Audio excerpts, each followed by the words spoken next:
దేవి నవరాత్రులు నేటి అలంకరణ శ్రీ మహాలక్ష్మీదేవి ఆశ్వయుజ శుద్ధ షష్ఠి మంగళవారం శరన్నవరాత్రి మహోత్సవాల్లో 6వ రోజున విజయవాడ ఇంద్రకీలాద్రిపై వెలిసిన కనక దుర్గమ్మ శ్రీ మహాలక్ష్మిగా దర్శనమిస్తారు.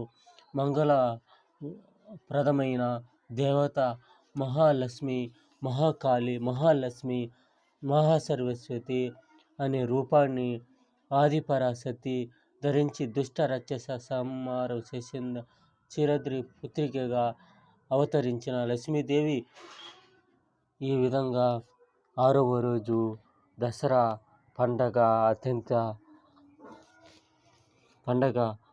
పుష్కరాలతో మారుమోగుతుంది. ఈ పండగ దేశమంతా ప్రపంచమంతా ఈ విధంగా